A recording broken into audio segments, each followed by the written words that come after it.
I have a question for you today. Do you believe your own hype? Now, I think that's essential. I think that if we don't lead with our ego, we'll never get anything done. How can you be confident if you're not leading with the part of you that contains a little bit of your showmanship, a little bit of your vanity, a little bit of your um, in this worldliness? And that's not to say that you're not also leading with your whole heart. I think the most powerful presentation is vulnerability and the confidence of a healthy ego. Obviously, egomaniacal is so selfish that it doesn't invite someone in to be a part of the conversation or listen. And then being closed off and not vulnerable means that you're kind of just performing like a solo tap dance and you're only supposed to be the observer. It creates a huge amount of distance. But leading with no ego means that I would say that it's lacking your fire. Your fire. Your ability to connect, your ability to recognize your human, recognize another human.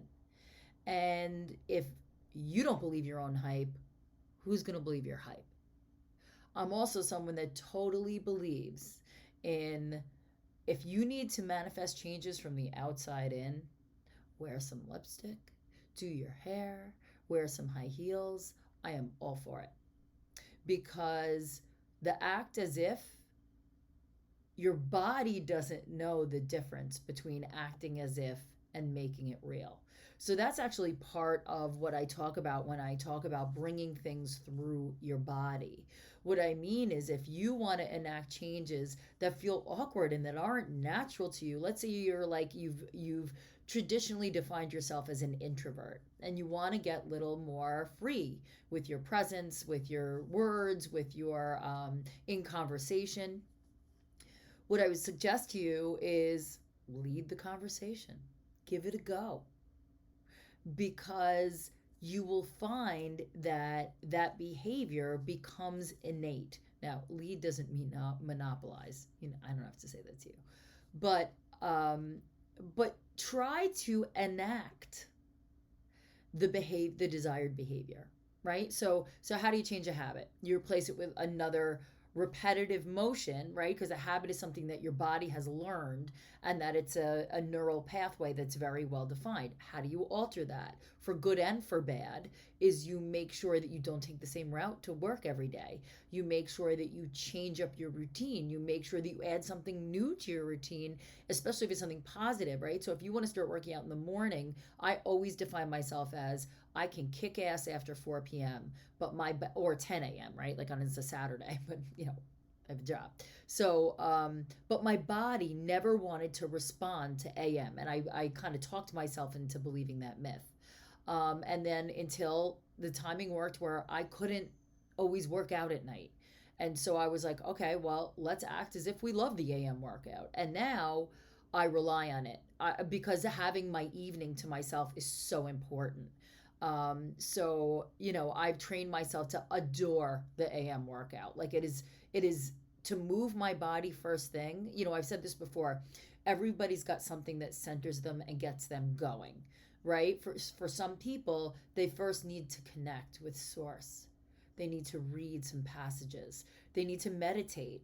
I need to move my body first so that I'm settled down enough so my meditation is a little bit deeper. And I'm also going to give you a hint. Here's a practice that I recently readopted that is absolutely helping me center faster on the meditation mat. So, part of my training used to be a contrast shower. So, that is 10 seconds hot water or warm or whatever you shower in, 20 seconds as cold as your shower goes. And you do that 10 times. And because I lose count, I start facing forward, left shoulder, back, right shoulder, and I do the iteration twice, and then I do one with my left arm up and one with my right arm up, so that I'm getting my lymph. That's how I count to 10 because you have to do it at least 10 times. And I will tell you that kind of jolt. I mean, the first time the cold water hits your body, I gasp like I'm submerging myself in cold water. But when I get out, I am both energized and calm. Like it completely evens me out. And so when I go to the meditation mat, I'm able to center so much better. So I just wanted to give you that little hint because it's something that I did that worked, then I got rid of it, and then I've worked it back in, and it really centers me for my day. So even if meditation wasn't part of my AM uh, routine and ritual, it would just get me centered in whatever my next task was. So I recommend you try it. If you have to go just a couple rounds at a time, give it a go. I was so shocked at the surprise. I'm not a cold shower person, and I really found it like just so beautiful. Um, but what I my intention here this morning was for you to, if you have if you are someone that can appreciate your relationship to your hype, congratulations. But many of us, you either suffer from imposter syndrome or you're just performing and it's not really in you. You can have that doubt. I woke up this morning with a little bit of that doubt. Like, I've been having these amazing downloads. Am I just fucking fooling myself? Well, I'm at a choice point. I can either believe that these incredible, fulfilling dialogues with myself and God are legitimate, or I can think they're bullshit. The choice is really up to me. I'm the only one that determines their validity. And I am determining, because of the deep joy that it brings me and the deep study that it's brought about for me and the changes that it has made in me, I choose to believe it. I choose to make it so. And so I believe the hype. I believe the hype. Now, keeping the ego in check, that's that razor's edge, right? Where like you don't want to spill over into performance, which I absolutely do. Um, but you also want to be able to like bring it when you need to bring it. It's like the thing that kind of overrides me sometimes, it gets me like off track, is also one of my gifts. So, it's that beautiful paradox, and that you have to embrace. You have to embrace because every shadow has gold and every gold has shadow.